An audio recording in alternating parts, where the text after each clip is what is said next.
Mongers Actual Play podcast is proud to present Star Wars Saga Edition, Dawn of Defiance campaign, starring GM Jeff Ball as narrator and game master, with players Matt Witt, Ryan Messina, Aiden Willems, Jay Tamblin, and Frank Hamilton.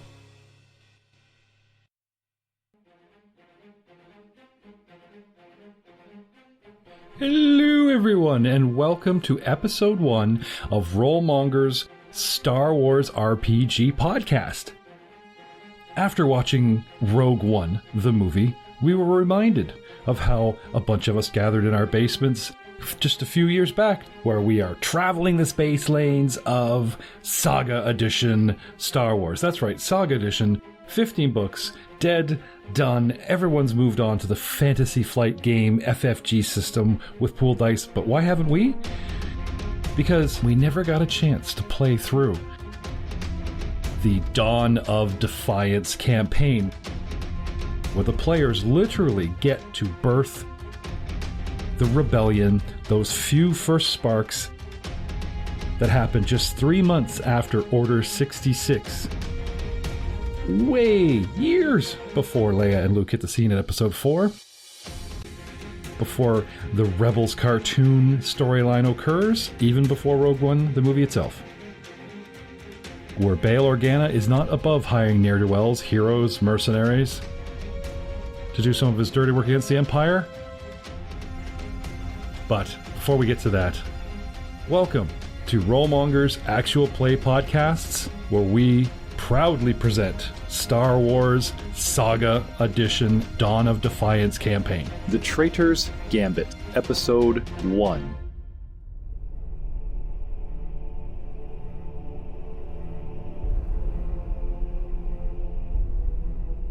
It is a dark time in the galaxy. The evil galactic empire has spread from the deep core to the outer rim, and everywhere the empire's tyranny can be felt. Fleeing from the oppression of the Emperor's minions, agents of Senator Bail Organa have run to a remote space station above Brental. Known to be an opponent of the Empire, Organa might be the last hope of freedom in the galaxy.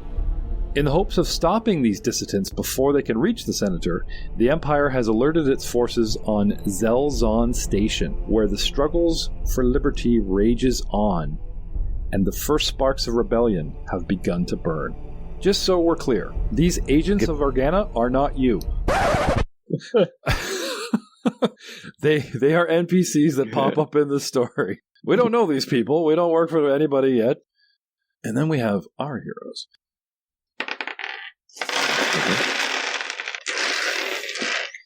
From my left to right on my monitor screen, let me introduce tonight's cast of players.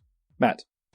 Hi, how's everybody doing? I'm Matt. I'll be playing Rahal, shady ex-separatist noble who is kind of reeling after the events of Order 66 and what's happened in the galaxies. He was on the wrong side of the war, so to speak, and he's just trying to catch up with all of his war projects and contacts and war profiteering and trying to keep his business rolling. Hi, I'm Jay. I'll be playing Askoleth. I'm Arcadian.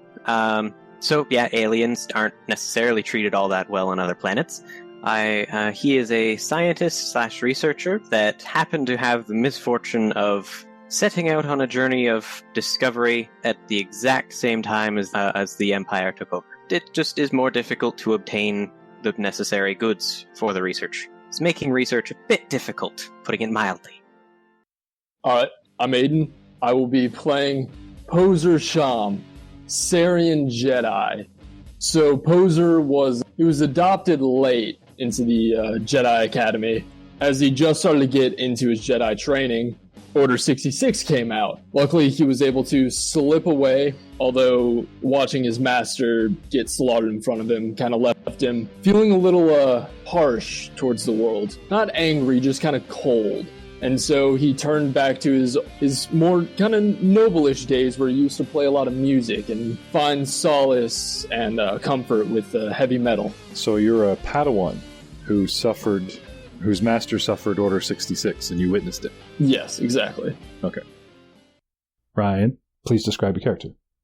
equivalent of a human flesh block, taking up 2 squares, wrapped around a duffel bag. Is wearing a uniform standard, nothing that sticks out. Great jumpsuit.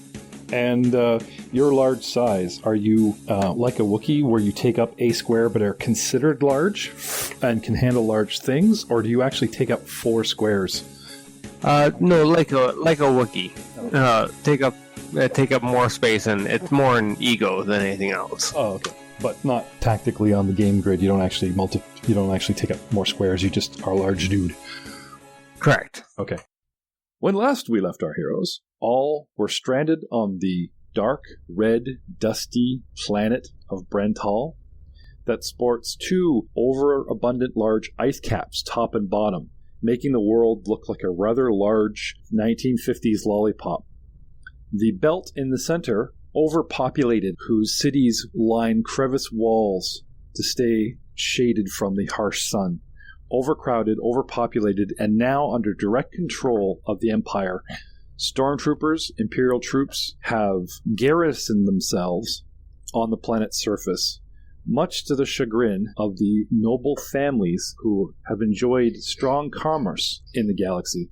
The planet of Brental lies smack dab in the middle of the hyperspace trade lanes of the Hyderian Way and the Parsilim trade route, making the noble families that control this planet wealthy beyond measure. They are not thrilled that the Empire has taken over control of policing the planet, but hesitant to give up their wealth, their holdings. They stay making some sort of deal with this new empire that has risen from the Clone Wars.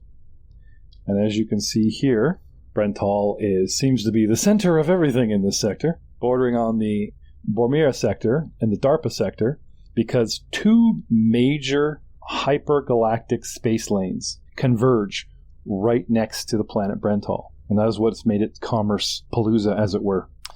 So, scoundrels, underworldlings, legitimate traders, merchants, and especially anyone that is alien are finding themselves in despair. The Empire does not seem to have room for them. Legitimate business owners, especially ones owned by aliens, are finding themselves hedged out. So there are as many people trying to leave the planet as there is trade coming in. Seemingly motionless among a sea of starships and satellites above the twinkling world of Brental, Zelzon Station grows larger in your view every second. The central pylon forms the bulk of the station's mass, and 3 landing platforms leading to docking bays extend from the central station, equidistant from one another and jutting into space. The top dorsal side of the station features a disc-shaped secondary structure on top of which blinking lights indicate the presence of a landing platform reserved only for wealthy patrons. Zelzon Station is one of over a dozen of the XQ-2 space platforms that are in orbit around Brental, manufactured by Bengal shipbuilders. This particular one, that we are rapidly closing on, seems to be a little bit in disrepair. Old, rusted plates, some indicator lights around the station, flashing at random intervals, but the perfect place to possibly be a last stop to refuel, resupply, find a ship, find transport, find allies, and find a way into the unknown regions or away from the core worlds, and hopefully away from the new Empire's grip over your lives. Gentlemen, you are all seated upon a public transport shuttle, flight number 1H23. It is packed with cargo, aliens, flora, fauna, animals, everything you could think of that could be legally placed on said shuttle and bound for Zelzon Station for reasons known only to its occupants. You are approached by someone that is crew, and they are just doing a last-minute check to make sure that people, passengers, and gear are stowed, and a couple of quick tips on landing procedures, customs. This crew member, who shall remain nameless, walks with a glazed overlook in his eyes. Someone that has been in space too long to care about anything or the dangers beyond an airlock is going about repeating what is coming over the intercom, which breaks and crackles. This is your captain speaking. We're making our final approach to Zelzon Station. Please secure all personal items, companions, flora, fauna, and weaponry. We will try to dock with the furthest platform. Thank you. The gentleman going around sort of making eye contact with each of you, nodding, pointing at personal items that perhaps the crew feel aren't stowed properly, and making motions at you of where to tuck it or place it. So going around the room, starting with Rawl, what does this gentleman see? He sees an extremely well-dressed, but very, very short individual, but what he lacks in stature, he definitely makes up in sheer bravado and machismo. Machismo. That's a great last name. Or, something that you can say your suit was by machismo. Are you human? Alien? I am human. Okay. And as per my earlier description, I'm a shady fellow. I look very weaselly. I'm the kind of guy that you'd see in one of those Quentin Tarantino movies, Usual Suspects or something like that. You can definitely tell that I am not on the up and up, and I exude that. But on the same token, I have the ability to basically talk or lie my way through just about any situation. So, he just sees a very well-dressed businessman, and I say businessman with the whole air quotes. Every time you describe your character, that's easy on the polyesters, guy. That's what I see in my head. That sounds pretty appropriate. Yes, I'm very rodent-esque in my appearance, with and I tend to, when left on my own devices, I don't exactly have nervous twitches, but I definitely, I'm taking a look around at doing the whole Mr. Burns hand rub thing while I contemplate ways that I can make crinkling your nose as you look down. Yeah, exactly. Okay. Merrick, about the bag. He's looking you over because you're just too big to be a regular human, but there's so many near humans in the galaxy. Every size, shape, and slight thing that just makes you a little bit more than human. This is my bag. Your racks and seats are insufficient. It only has small effects on. He's sort of avoiding direct eye contact with the muscular, large fellow. Ate his Wheaties and his proteins, deciding not to point out the fact that your gear is jutting out into the walkway, sidestepping around that. The gentleman comes upon Askaleth. So he comes upon a white-haired, apparently white-eyed individual wearing a fancy black vest and holding a scarf up, or holding like a cloth of some sort up to his face. The other hand is working with the data pad that is on his legs. Okay. He looks up at the approaching person and is extremely disgusted. Do you have anything new to tell me? Only what the captain just said. Then you don't have anything new. Thank you. He just shakes his head and keeps going. Next we come across Pozer Sham. Pozer is kind of leaning back, holding his guitar case. He's regarding you. He's trying to decide as he tilts his head as you clutch a large guitar case between your knees and hands, clutching it to yourself tightly, if it's sort of technically, it's not in the way of anything, but it's not exactly like put away. Just kind of resting his hands on top of it. When you look at him, he's got kind of like ripped up jeans and like a tight black t-shirt. He's got the neck band, the black choker, piercings, a lot on the ears, one or two on the nose, and one on the lip, just on the side. Very heavy eye makeup, all black. So yeah, as a Sarian, he looks fairly human, but he's got the distinctive cone-shaped head. They just keeps going and going. Yeah, and so to the side of him, while he's got his guitar case he's holding on to, he also has a black duffel bag. Kind of, the strap is like wrapped around his leg, pushed to the side. When offered a six-pack of beers, you open all six simultaneously and drink them straight, still attached to the plastic ringlets. No, he's trying to stay sober at the moment. Gonna make it past customs before he starts drinking. Sorry, I had to tap the Dan Aykroyd Saturday Night Live reference of the Coneheads, the aliens that were trying to blend in and they did weird stuff, and that's how they drank beers. They'd open all six and just hold it right up to their face. So, deciding not to mess with you, moving on, that the guitar case is out of the way enough, decides to end his inspection and, head back into the main cabin. By this time, your attention taken away from the side portals, looking back out, we see the space station in very, very close proximity. The endless approach. Now comes the wait, the maneuvering, the landing, the hustle and bustle of people getting up to stretch, even though they haven't opened the doors of the main shuttle. And finally, being able to turn on your personal communicators once again, getting your bags. You guys are let out into a large chamber which has the blue fluorescent light rim force field.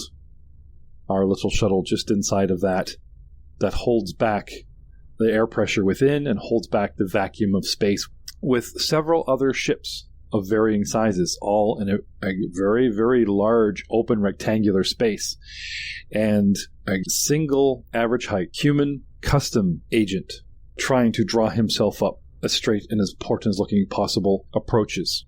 This stout little portly cap, wearing the dark gray Imperial uniform, only a couple of tiny little chiclet blue and red colored insignia on his chest, marking his relatively low rank. The rest of the crew are sort of herding you guys into a waiting area that's painted. Quite literally, you guys are sort of brought out the ramp and asked to sort of stand in front of a bunch of crates, which is an open waiting area, and you guys are standing there with your bags. They're all lined up in a nice little row. They deal with all the humans first. Random passenger, skip the alien, random passenger, inspection, get them open the bag, has a quick peek inside, right, off you go, that kind of thing. The Imperial Inspector comes over to Rawl, looking down, not even taking his eyes up off of his datapad. Do you have anything to declare? No, sir. Nothing at all. This package at your feet, this is your personal property? Sure is. What does your guy actually carry? Can you describe the package to us? It's a suitcase. Just a regular suitcase?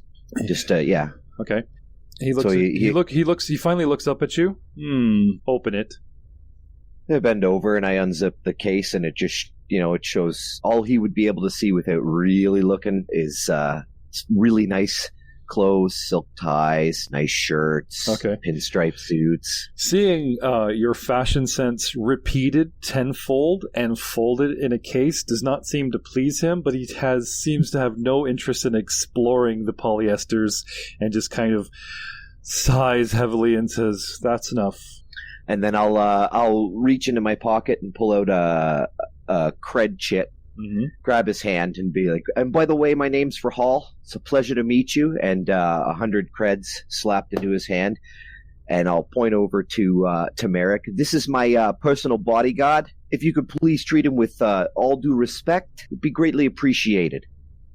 He raises an eyebrow at you, flips over the cred chip, reads the numbers, gives you a nod like he understands where we're going with this, and sort of breaks into a slimy smile saying, the Empire, welcomes you. And he looks over finally as he's about to launch into this acceptance and sees Merrick, who is just too big to be a man, as human as he looks. And he frowns, keeps the cred shit, but looks back at you sideways and says, "The Empire will decide who will be treated with respect." And he shuffles over to Merrick. It's a long pause, looking up and down, sees the duffel bag, reaches out a hand, and is about to point at the duffel bag, like to get Merrick to open it. And out of nowhere, like literally full bore running, just some sort of assistant imperialist. "Sir! Sir!" He also seems distracted, like something's coming over his comlink, so he holds up a hand to make Merrick wait. He's trying to listen into his comlink and squints up and is annoyed that while trying to receive some important message, some runner is literally running him down, screaming at him, trying to get his attention. The two distractions seem to be enough to make him forget about Merrick for the moment. And he turns and he's like, "What is it, Costes? Just hold on a second." Anyway, he literally turns his back on Merrick. Yeah, Merrick takes his duffel bag and tries to sleight of hand it over to Rawl. "Rawl, take this. Quick. No questions. Just take it." Raul just nods. Okay. Sleight of hand roll. Merrick, hit with one leg, does sort of a large circular motion with the bag and sweeps it out from in front of him, around behind him, and sort of shoots it with a flick as far in your direction, Raul, as he can. Like, a person and a half down. Not exactly to where you are, but... Obviously getting his impression. This isn't my first rodeo. I'll, before the thing even stops moving, okay. I'll sweep it in behind my suitcase. Okay. Would you like a roll? Yeah, I'll have a stealth check from you if you try to do this, on the sly. Now, you've been inspected and cleared. Now you've attached yourself verbally to Merrick. Yeah, it worked. Natural 20 on the dice. All right, so it's like you see him do it, and you've already got your case out. Shoot it out on its little caster leg, and sort of hook his and pull it in and tuck it to yours. Can I have an intelligence check, please, Mr. Rodeo? 17. It occurs to you that that's only half the battle. If the man does remember that he had a bag for him to open, he's probably going to look around for it. And the first person he's going to check is the man who said he works for you. I'll take that bag and position it kind of not right beside me, more beside the person who was inspected before me. Okay. So I, cover it up. He slides it down. I use my bag to cover it, and I slide it past me, but not so far past me that it's out of reach, but so it's more towards the person beside me than it is towards me. Yeah, okay. So it's within reach, but if someone's going to be tagged by it, it's going to be the guy next to you, not you. Yes. Okay. Distracted, annoyed at his underling, and something's going on with the comm. He finally gives up trying to sort out whatever frantic message Carstairs is trying to give him. Luck is with you guys. Impatiently, the man hands the datapad to Carstairs, gives him a bunch of instructions, and goes marching off. And then you have sort of a bewildered underling who steps up to the line, and he's kind of trying to make sense of what's on the datapad, and he's looking up, and he's looking around at you guys. He goes up to Merrick. The little guy tries to puff himself up and says, right. Hello, welcome to Zelzon Station. Do you have anything to declare today? Are you... And he kind of like lifts two fingers and gets Merrick to lean in and asks him a personal question.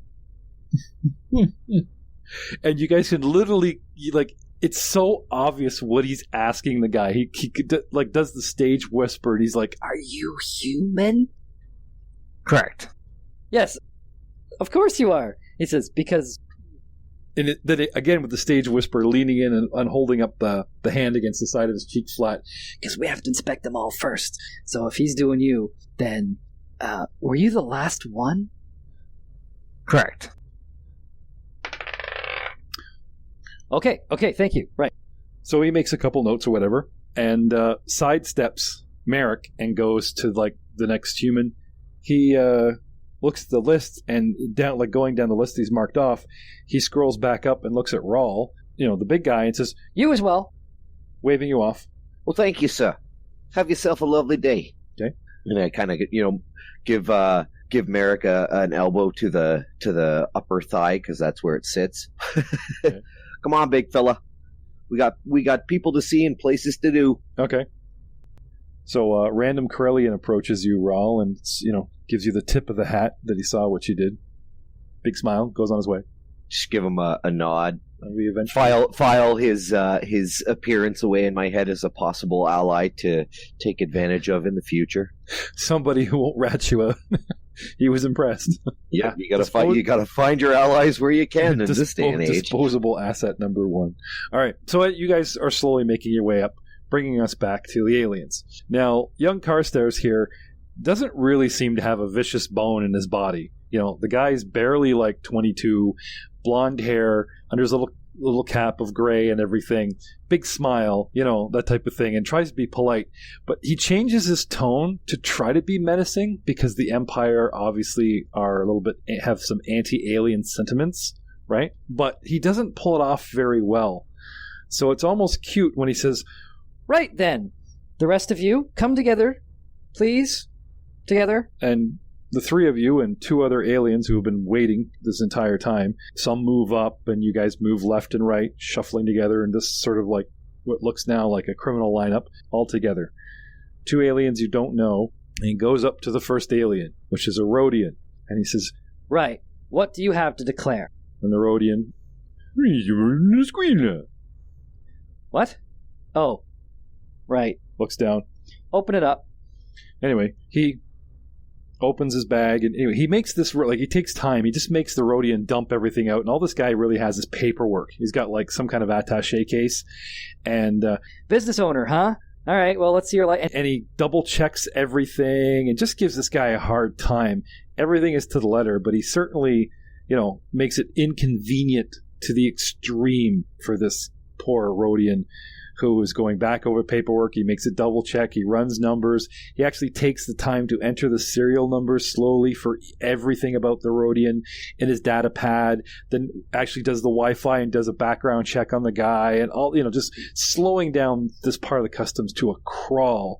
And he's polite, but very curt with the Rodian.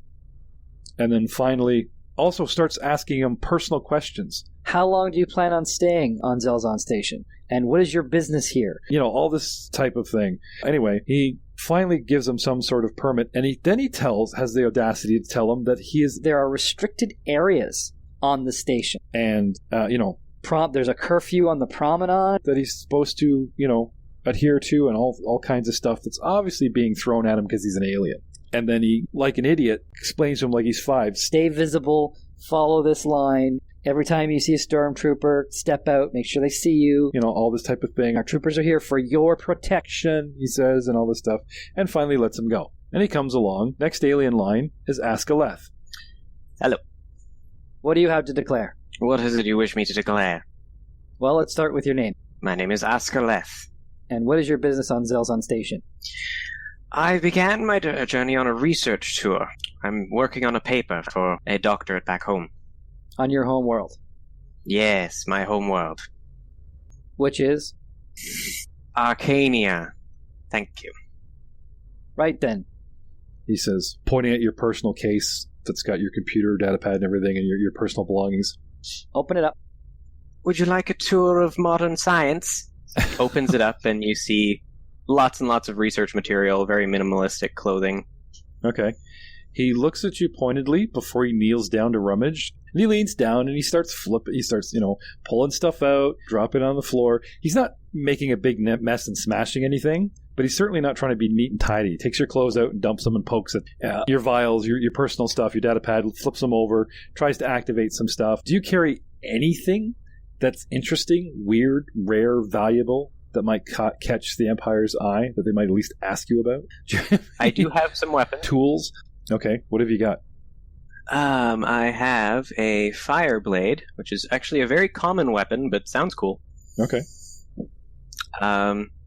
Heavy blaster pistol, which I should have the document. I do have the documentation for if you need it. Now, the heavy blaster pistol is illegal, is it not? No, it's it requires the It's thing. restricted. It's restricted, but not licensed. But you can buy licensing for it. I think it was 1.8 times cost.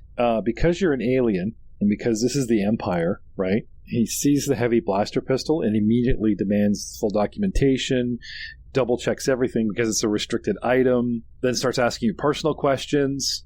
Why do you need such a large, such a heavy weapon for a personal sidearm? Grills you at every angle. Your paperwork, as starting money spent, of course, checks out. He picks it up, looks it over. The ammunition, like the Eclipse for it, he takes. Lets you keep your weapon, but he takes I actually don't have any. You don't have ammo for your weapon? No. Oh, okay. No, I just have the weapon for now. All right. So anyway, he takes the sort of the last dispended E-clip, right? Puts his little speech about having weapons, such a heavy weapon on the ship in a bit of a different perspective, doesn't it? Yes. Okay. Or he takes what he actually believes is an E-clip for it, and it isn't. It actually just like an energy cell for something else. And he's like, anyway, he holds it up to you, and he's like, you'll get these back at the Department of Weapon Registration when you leave the station. So he won't take your personal property as a weapon, but he's definitely going to take what he thinks is your ammo. And hassles you and asks your personal business. What are you doing here on Zelzon Station? How long is your stay? Well, I am traveling, as I said, working on a paper. I am working on a paper to determine, how do I describe this?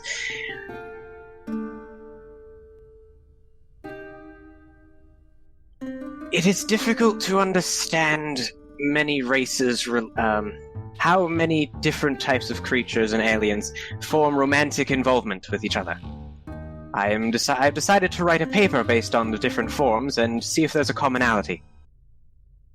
All right. The face he's making is priceless. He's either completely lost or somewhere into disgust when you actually add the romantic tone, and he just kind of suddenly shakes his head to clear the image of anything that might have popped in there, and he's... Fine. And then he tells you the Imperial rules. Curfew, stay in view, blah, blah, blah. And then he just leaves you to pack up... He doesn't even put it back together. Just like the Rodian, he just leaves you to pack up your own stuff.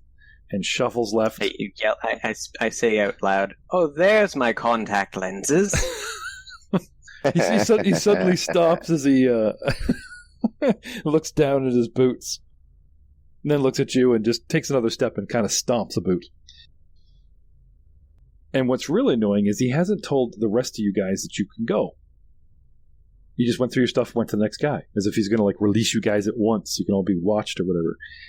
And then finally gets down to Pozer Sham. And he just rudely stares at your cone head. He's trying to make eye contact because you have a humanoid face, but his eyes constantly flicker up to your cranium. Name? Pozer Sham. I see, Mr. Sham. And what do you have to declare today? Looking down, at your case. I guess my guitar. Oh, you play an instrument. He says, perking up. And then suddenly remembering himself, as he's looking into your human face, and then remembers your giant head and the fact that you are an alien, not classified as, or morally classified as a second-class citizen. Right. Well, open it up. Let's have a look. Okay. So, Pozer very gingerly places his guitar case on the ground, pops open the locks, makes sure to be very hidden about the padlock on the front and the key code put in, plus the fingerprint scan on the side, opens it up, and it's a black painted with a red neck guitar, but is also a vibro axe. So, okay. And he just kind of stands up there and just kind of raises an eyebrow towards the inspector. Okay. First he cranes his head like doesn't know what to make of it, because it could be a stage prop. You know what I mean? Like it could look like, something that a musician uses, like a stage prop. It's to look like a vital blade, but doesn't actually. He cocks his head and he's looking at it, right? So anyway, you think he's about to point out the fact that it's an actual vibro weapon and ask you to fire it up or take your clip or whatever, right? He points down. Is that a Telecaster Galactic SG4 Fendarius? That's got to be some kind of custom job. He says, denoting the sort of guts of an actual real guitar that you took and sort of, like I said, had it custom made for the actual vibroblade with these serious modifications. But he seems to actually recognize the original instrument, and he nailed it. I'm surprised to see another fan of music and exact typing of the guitar. Especially, yes, you're quite right. I'm impressed. Shame the only way to get it to stick to the blade is by welding it. Does it distort the sound much? It does a little bit, but not as much as you would think. I do my own handiwork on it. I actually modified it myself. He kind of looks left and right. He says, I'll tell you what, something like this I'm supposed to take from you. But so he says, if you meet me at Gundark's Cantina tonight and light it up and let me hear it, maybe even let me play it, I'll let you hang on to it for now. Deal. Right on, he says, holding up two fingers in the complete wrong way for an enthusiast. He tries to give the forks, but he gives the spoon instead. So, yeah, exactly. Anyway, so he quickly motions for you to hurry up and put that away before anyone sees it, type of thing, and then loudly says, "Right. Well, the Empire has no use for any of your personal garbage. Make sure that stays in there." He says, big wink at you, but saying it loudly. All right. Looking at you. I suppose I'll do. he says. You may all go now. Still eyeballing and nodding and double winking at Pozer. So, finally released from your horrid, faded yellow line cage, gentlemen. You may now proceed, and he has stalled you enough. You know, the humanoid line has pretty much died right down to the last 2 or 3 people, as you guys can catch up and start mulling in with the aliens that are coming across. And as you guys roam around and take in the promenade, also notice is a place called Douglas Medical Supplies, which is sort of a clinic as well as an actual supply. And the credit chip is a local casino. And as you guys roam around and take in the promenade, Mechanical Allies is the name of a droid repair shop, is run by a non-human that hasn't yet been shut down by the Empire, a Twi'lek named San. Let's start with Dr. Askaleth. Inside, you find all manner of droid parts, reconditioned droids, tools, attachments, and yes, even subsequent, supplies, but most are droid related. However, you might be able to find a reasonable power cell or something that you could rig. It would be meant for a droid, but you could probably rig it or use it with your equipment since yours has been absconded. As you stand inside the doorway, you are happy to see that it is operated by a near-human. A Twi'lek stands behind the counter. He is currently dealing with a customer before you, mulling around his wares in the shop. What do you do? I will start by examining the droids that he has for sale. All right. There is mostly parts, but he does have one intact, reconditioned protocol droid. And then he has half a dozen astromech droids, all in varying degrees of reconditioned state. Some appear to be in good shape. Some look like they've actually had blaster scoring that's been scrubbed off and worn the exterior panels down. Some look like they haven't been completely put back together. One's even standing on a recharge stand in a corner. All are deactivated. Do I know which types they are, or like all the same? Some are older. The newest looking, as far as you know, series may have a knowledge technology roll, please. The most reliable, most popular, and shall we say modern, like these are not exactly brand new, but the series, has been brought out and already proved itself space-worthy, is there are 3 R series droids. A few others in the series, but there's one that seems to sort of speak to you. An R4 unit, maybe it's the coloring, perhaps it's the fact that the sensors or attachments that are sort of been opened. Now, even though these droids are deactivated, he's had them sort of open up their hatches and show some of their extendable arms and attachments or whatever to show what they have, what they can do, as opposed to just turning them on and asking the droid to lift its skirt, as it were. It's as if he's got the hood popped on some of these models, you know what I mean? So you can see some of the attachments or whatever. Yeah. One particular R4 droid actually has 2 pincer claws and a periscope, the probe scope, for computer use, but actual I wouldn't say hands, but you know what I mean, fine clamp digits where it can actually grab, manipulate, turn, fine objects kind of thing, besides its stubby little motorized legs that it rolls around on. And it would probably be, with your knowledge technology of 25, one of the R series, one of the 3 out of the 6 would be your best bet. Okay, then I will, at this point, I guess, go nodding goodbye towards the customer that he just dealt with. And he comes right for you. His head tails wrapped in black leather strips behind his dark apron. Well, hello there, my good friend. Sans the name, and droid repair and sales is my game. How are you today? And sticks out a blue hand. A bit perturbed, but it's been worse before, so it will be better again later, I suppose. How much for this droid? Ah, excellent choice, sir. He says, smiling, revealing his pointed teeth. Ah, the R series. Was there a particular use for a droid you're after? The Astromech series does cover them all, well, except for obvious protocol. I mean, who wants to listen to a bunch of bleeping and such in binary? You can't have dinner parties. He says, his pointed little teeth, smiling. Oh, I happen to quite enjoy binary. This R4 unit actually is, shall we say, the finest of the line. Note the extra attachments and periscope for direct computer interface. No need for keyboards here, sir. Also, mechanical attachments for fine-tuning. The R-Series, as you know, has basic programming for mechanical manipulation, computer use, as well as, I believe this one may actually have a sub-program that I could reinstall for you for piloting. At any rate, I would need this droid for, well, in the immediate sense, I would need it to help me with some of my load. Beyond that, I would need it for assistance in the lab, in lab work. So, for example, utilizing the computer and programming systems for me, welding various basic pieces together. Just the kinds of things that I don't quite have time to do while I'm busy researching.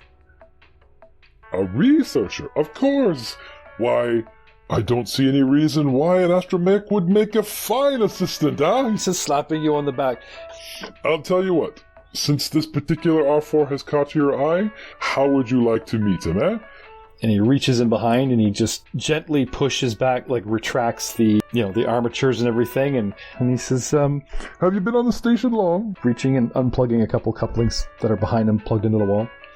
No, I had the misfortune of arriving just today. Oh, well, I say today is your lucky day. My accent is just all over the place, this guy. Sort of have to re-edit everything he says. He gets him fired up. The head spins once, twice, and then stops quickly and shuttles back, and the little optical knobs focus in and around and look all over the place, and it swivels its head, looking at the gentleman standing over him, and bleeps, and swivels and looks at you, and bleeps, and back at so-and-so. And he says, this little guy is one of the finest I have in my shop, or my name isn't San de la Rega.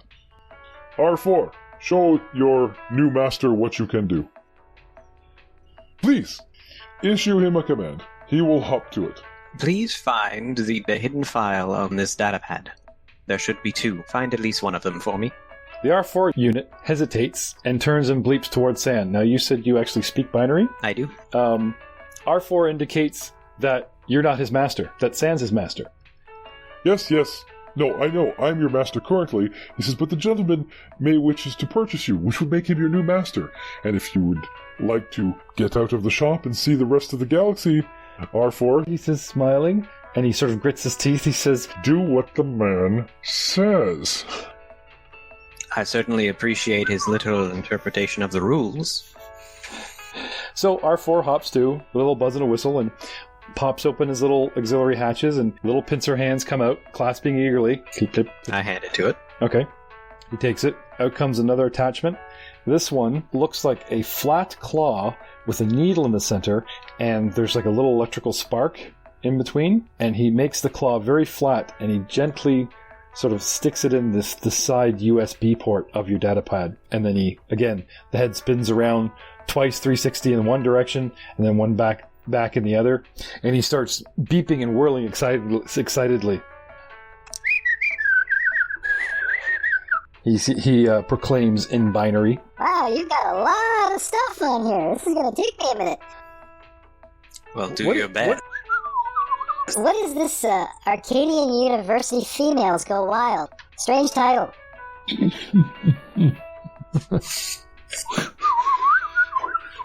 Anyway, so he gets around to, after making a couple of comments about some of the titles that he doesn't understand or, makes comments upon, comes down to doing what you said, performs the task, and then unplugs himself and hands the pad back to you.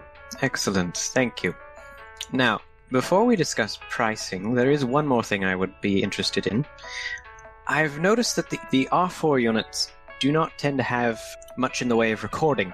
That would be very helpful for me in that I would be able to then record experimentation. You mean like a holocam? I do not need a holographic rendition. I just need a simple video. A simple video feed should suffice. There's ports and storage and docking within the droid in the R series and the Astromech series that will hold, additional software, hard drives, attachments. So with that integrated hardware upgrade, parts, labor, and considering the attachments that he already has that are after market value, I suppose I could let you have him, since you get along so well, for 3,000, yes? Yes. That is acceptable. R2 looks at you, spins his head, looks at Sand, looks back and goes and says, I'm worth it, but he'll go lower. That's enough out of you. I have to close shop for an entire day to work on you for the gentleman's upgrade. Stay out of this. And he leans over and shuts him off, and the droid goes and slows down and goes, he'll go lower, but I'm so worthy. The droid does have a point. You mentioned a possibility of adding piloting systems as well, or reactivating something along those lines. Were you not? Or did you not? Yes. At 3,000 credits, perhaps you could throw in a power pack of some sort. The customs officer confiscated the power pack that I needed to use for my data pad, as you can see. I see. It is only a matter of time before I'm out. Really? Sand says rather flatly, can I have a persuasion roll, sir? Now, I was looking up persuasion because it's going to come into play to possibly avoid and schmooze NPCs. And what you guys have to do is make a persuasion check that beats your target's willpower. However, it's a lovely little chart where the target's perception of you, do they think they have the upper hand or not, gives you bonuses or penalties, which can basically just tack on to the guy's willpower defense and, up and down the DC of your roll. So, may I have a persuasion check from you, sir? Yes, I'm getting to that. To get what you want. I just can't remember, is it persuasion or the... Oh no, it is persuasion I can use intelligence for. Okay, good. I have that set up. Persuasion is charisma normally. Do you have a trait or a feat for your... Yes, being Acadian, my race is so well known for our logic use around the galaxy that we can use intelligence as opposed to our charisma. Oh, okay. That's neat. It's like a racial trait for your character, eh? 9. Really? He says flatly. I suppose you want me to throw in a mind wipe, too. A mind wipe? No. Absolutely not. The droid has a wonderful personality so far. Certainly helped me. There's that little bing bong as someone breaks the perimeter of his open air shop. He says, well, I'll let you think about it, but the deal is as it stands. And excuse me, I have other customers. And he goes and serves somebody else while you ponder that, take it or leave it type of comment. With your persuasion roll of 9, does not seem to sway him to add a power pack to the deal. So, while you are pondering, let's switch to the boys in the alley. Pozer, you're enjoying drinks, and though there are a few near humans and aliens in this bar, you get the distinct feeling that they are sort of shunned a little bit. Service still is better and faster to the humans than they get around to you. Some of the waitresses neglect you. Rawl and Merrick, what are you guys doing strolling around the promenade? Looking for a place where we can find some privacy so we can finally go through the bag and count our creds and divvy up the spoils so far and discuss our next move. All right. Allow me to quickly... Montage? No. Back in the day, when I played D6 Star Wars under a different DM, we were comparing my knowledge of D&D to his knowledge of Star Wars and, what the rule books promoted, giving characters a break, moving the story along, that type of thing. I was interested in a different system. And he would just smile and shake his head and say, never let them rest. That was the one rule in Star Wars. So, with one player calling for a rest, I feel obligated to follow in the old Star Wars tradition and move us along to our first interesting happening, shall we say. The scene. The promenade is filled with the bustle and revelry of commerce. Spilling out of the gambling halls are the sounds of victory and moans of defeat, while the music of local bands issue from the cantinas.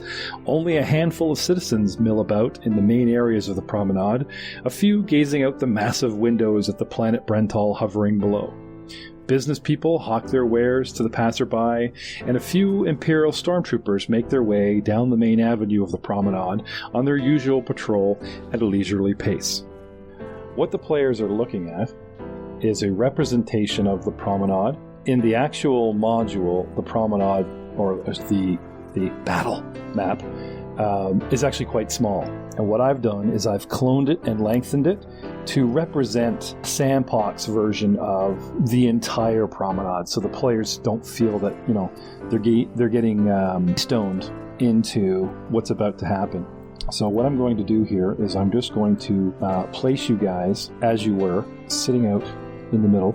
We have Raul and Merrick quite literally in the open, looking around, trying to find a spot to count their ill-gotten gains, I guess. Well, the collection of debts owed to me, yes. I prefer to think of it as. Okay. So what you guys are... And of course, payment for services rendered to good Sir Merrick. There you go. Yeah, of course. All right. So as you can see, I've placed you guys in the middle of the promenade looking around. On the south of the map, just inside a doorway, represents Askaleth in his droid shop. And at the top of the map, in a narrow doorway, represents Pozer Sham, who is beyond the doorway, sitting in a cantina, but all sort of on the same map, as it were, even though technically two characters are slightly off the map. And now things get interesting. Now, there's not a lot of people out here, but looking around, you see at the far end of the promenade two men in civilian clothes.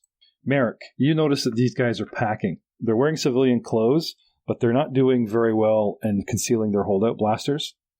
So you have two civilians, as it were, dead ahead, packing. And they were taking your notice while you and Raul were, deciding where to go, possibly even about to mention it to them. Both you guys know about the stormtroopers that are behind you at the other end, just leisurely wandering around, doing a regular patrol. Suddenly, coming out of a doorway, wearing what seems to be engineer's clothing, a woman who is obviously badly wounded, like she's been in been in some kind of firefight. And immediately, the two men that were standing in the middle of promenade start moving towards her. Clutching her side, looks left, looks right. She sees you two in the center of the promenade and comes stumbling out towards you guys and calls out to you. Help me, please. They're nervously looking back at the two men. Just help me, please. There's credits in it for you. Roll for initiative, gentlemen. And I'll have the auxiliary players roll as well. Bam. Okay. I just realized what my hit points are. You're out in the middle. Hard 20. All right. Well, the advantage of partying with someone who's considered larger size is that you're always walking with cover. That's true. And that's exactly what I would do. I would totally just jump right behind him. Just hold hold a couple E-clips so I can help you with your quick reloads and my blaster pistol in one hand, Get Sasha ready. Do not touch your roughly.